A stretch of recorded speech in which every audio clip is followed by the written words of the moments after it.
कि पाप का बाप लोभ है।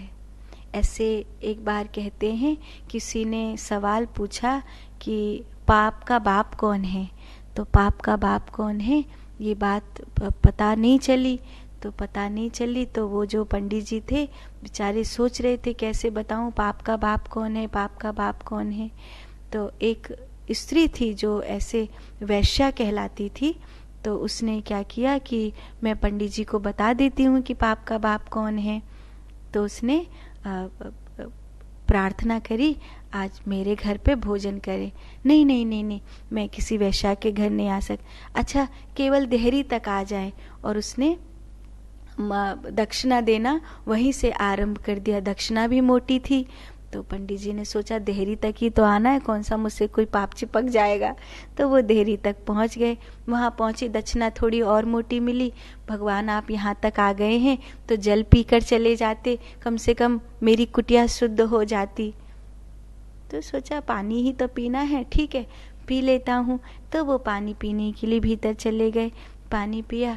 भगवान जब आपने जल पी लिया है तो मैंने कुछ भोजन बनाया है, आप थोड़ा थोड़ा भी अगर भोग लगा लेंगे। और मोटी सी दक्षिणा फिर चढ़ा दी। तो सिंगा इतनी दक्षिणा चढ़ा रही है, इतना प्रेम व्यक्त कर रही है, भगवान ही भगवान कह रही है, और तो फिर क्या नाम है कर ही लेता हूँ। वैसे भी आज कहाँ घर से भोजन करके निकला हूँ और ऊपर से प्रश्न का उत्तर और देना है, तो कर ही लेता हूँ।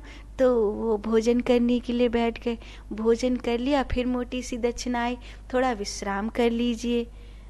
तो उन्होंने कहा नहीं नहीं विश्राम तो नहीं करेंगे, नहीं भगवान विश्राम कर लीजिए। उसने बढ़िया बिस्तर सजाने लगी, और जैसे ही वो बिस्तर सजाने लगी और उसने देखा कि पंडित जी का मन बन रहा है, वो उस बिस्तर पर आकर बैठेंगे, तो उसने उसी समय वो हाथ जोड़कर कहा, भगवान आपको पता चल गया कि पाप का बाप कौन है?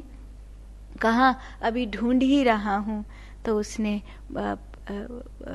बड़ी जोर से फटकारते हुए कहा, महाराज जो आपकी झोली में इतनी सारी दक्षिणा पड़ी है यही पाप का बाप है। पाप का बाप लोभ है, कोई और नहीं। तो ये दोनों एक दूसरे से जुड़े हुए हैं।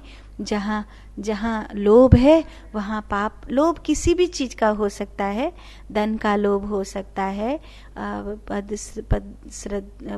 प्रतिष्ठा का लोभ हो सकता है, वस्तु व्यक्ति का लोभ हो सकता है, किसी भी चीज का लोभ हो सकता है। लेकिन जहाँ लोभ होता है किसी भी चीज का हो तो वो पाप का कारण बन जाता है। किसी भी चीज का लोभ पाप का कारण बन जाता है। तो ये पाप का बाप है। और दोनों एक दूसरे से, जो बाप बेटा एक साथ ही रहते हैं, तो दोनों बाप बेटा से बचकर रहने का प्रयास करिए। साधु।